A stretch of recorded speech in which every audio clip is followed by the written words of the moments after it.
I've been lucky enough to be in a position to try out a number of players within FIFA 22 Ultimate Team, and over the last couple months I've actually been selling off the majority of my club, so I had more coins in my account so that I can try even more players that I've never used before. Some of them being cheap, some of them being expensive. So in this video, I'll be going through my top 10 favorite players to use within FIFA 22 Ultimate Team. Before I do get into the video, if you're looking to try out some of these players, but unfortunately they are just out of your price range, then there is no better place than Mule Factory. Head over there to buy yourself some cheap, fast FIFA 22 coins, completely reliable, and if you use Fnatic 5 at checkout, you will be able to get yourself a 5% discount. Link can be found in the description down below.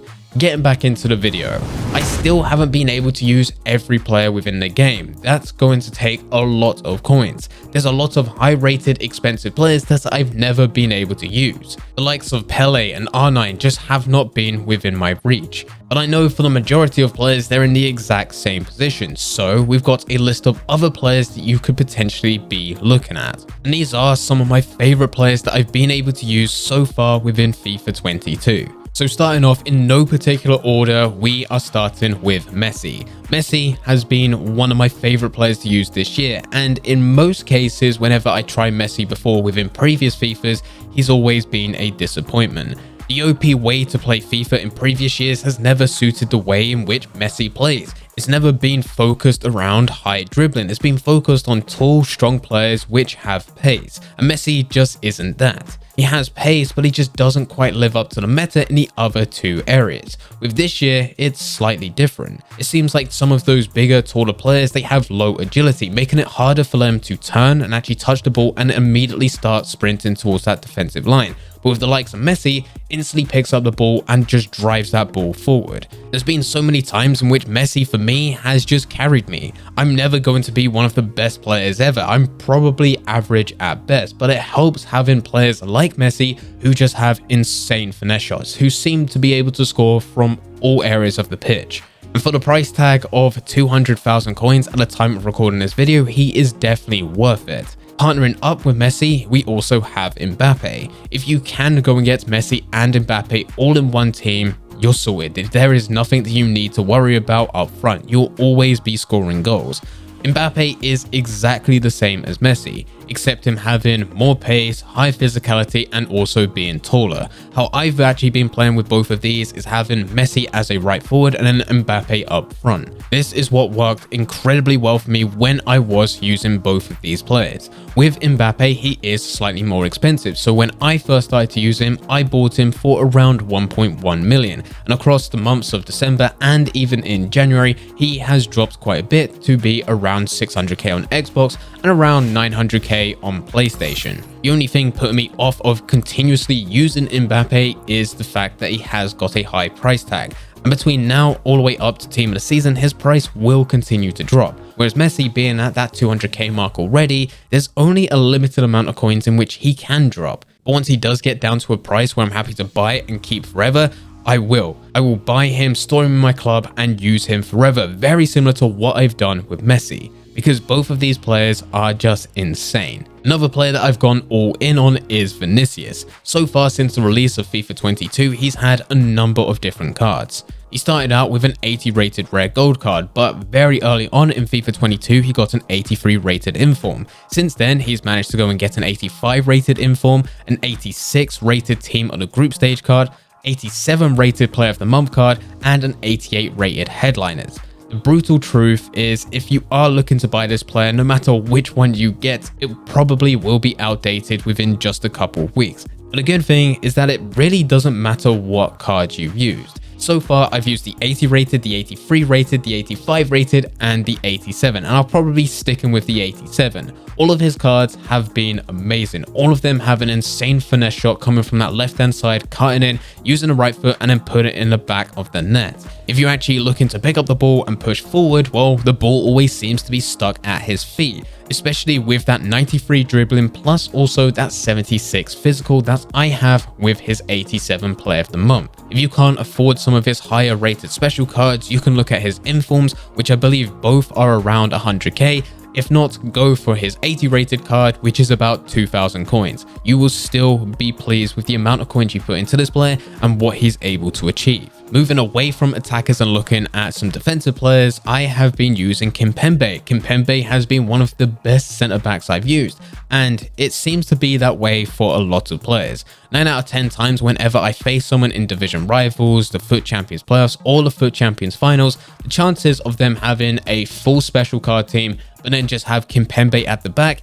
is extremely high. It seems like everyone managed to find that Kimpembe suits the meta very early on and have been using him ever since. He's also got a great nationality, being French, to link up to other players, and the fact that he's playing in Ligue 1 with PSG makes it incredibly easy to link up to the likes of Mbappe, Messi, and also some of the other players that we have within our list. You can really hybridize with this player very easily. It is a win-win situation for a player which is insanely cheap. I will actually use Kimpembe over the likes of some of the higher rated icons. You get much better value for money, and he just seems like a much better player in game. Linking up to Kimpembe, you can also get Hakimi. Hakimi was a player that I was told to use right at the beginning of FIFA, and I was put off because of his price tag. Right at the beginning, he was over 100,000 coins, and despite him looking like he had a very good card, with the way that the FIFA 22 market was going at the time, I just felt that that was insanely high, but even back then, it was worth his price.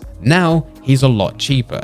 In previous years with fullbacks, I would always instruct them to stay back whilst attacking, but with Hakimi, I always tell him to join the attack, and it's one of the best decisions I've ever made. He's been able to get a number of different goals, a number of different assists, and some of them very special. They looked absolutely amazing. It's not just tap-ins of them being open nets, some of them are insane finesse shots from outside the box, some great long shots, and even some very good volleys. I have played hundreds of games with Hakimi to the point of where I've used him so much that I think it is about time that I just put him on the bench for a while just so I can play with other players. But whenever I see the opportunity to use Hakimi within a team, I'm always jumping to him. The next player that I have on my list is Natalie. Natalie was a wonderful player back in some of the previous FIFAs. I remember using him as one of my go-to players back within the likes of FIFA 12, FIFA 13. Back then, Natalie's card had just suited the meta of Ultimate Team. And before FIFA 22 was released, when EA announced hero cards were coming and Natalie was part of that list, I actually recorded a video going through the players that I was most excited to use within FIFA 22, and Natalie was at the top of that list. The only problem is, since the release of FIFA 22 and hero cards were introduced to the game, Natalie has been around 800k to 1 million coins. And I just did not think it was worth the price tag, but since December going all the way through to January, his price has dropped quite a bit, going from that price tag of 800k to 1 million coins all the way down to around 200k on Xbox, so this was the perfect time to try him. I already knew that Natalie was going to be amazing because every time that I did play him within division rivals or FUT champions, he would always score goals against me. I could not stop him. Even with my favorite defenders within this game,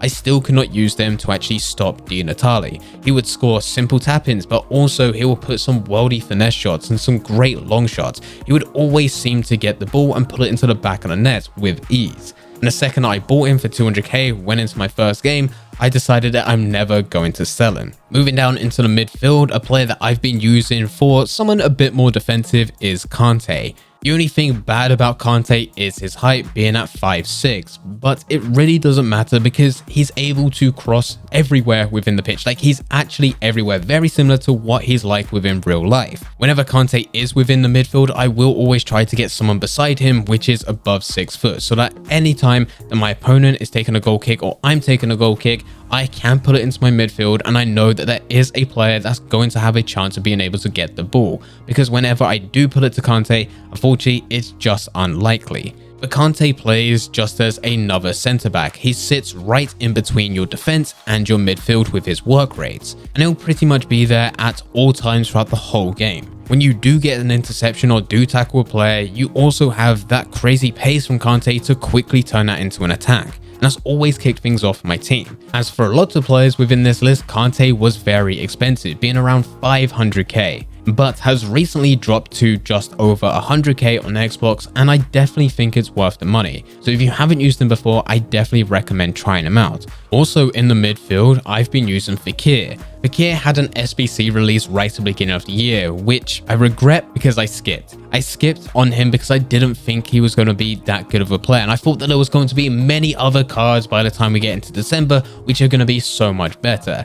And there are some cards out there, but they're not anywhere near as good. I have come up to Fekir a number of times, his 87 rated card, which was the SBC, and every single time he seems to be getting some of the craziest goals. But the good thing is, even if you skipped out on that SBC, similar to what I did, you could just go and use his 84 rated card. His normal rare gold card is still good. Not as good, especially with the amount of goals that SBC Fekir keeps scoring against me, but it's still a very fun card to be using within game, especially once you partner him up to the other player on our list, which is Benzema. Benzema is another player that did get an SBC right at the beginning for his player of the month, and I did skip on this one as well. But the good thing with Benzema, very similar to Fekir, is that all of his cards are good. The added bonus to Benzema is that he has a number of different cards which you can use. I skipped out on his SBC right at the beginning of the year and instead bought his inform card. And that was a great purchase because the card itself was very good, but also his inform card did gradually increase in price, making him a very good investment. I think Benzema is very similar to the likes of Vinicius, who we was talking about earlier. He's already got a lot of cards within the game, and it's likely that he's going to get even more.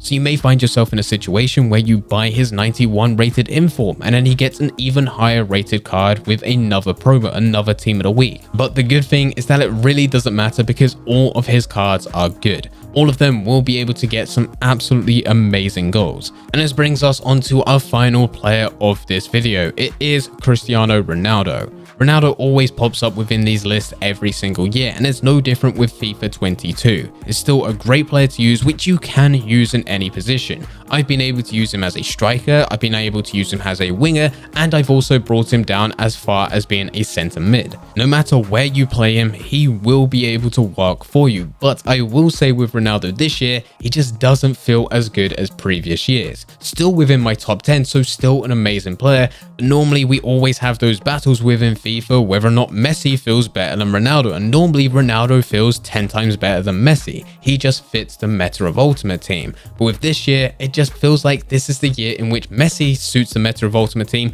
and Ronaldo doesn't. But as said, it's not a crazy difference, it's just that this year I prefer Messi over Ronaldo. He's still a great player to use, he's still going to have a huge benefit to you when you use him within game. So it's still recommended that if you do have the coins to get him and you want to get him, definitely buy him, put him in your team, and he's going to be doing bits for you. Anyway guys, these are the top 10 players that I've used so far within FIFA 22 Ultimate Team. If you've used some of these players, then feel free to let me know your opinions in the comment section down below. If your top 10 is completely different to mine, then also let me know. Anyway guys, I hope you guys did enjoy. If you did enjoy, don't forget to leave a like and subscribe. But for now, I'm going to see ya.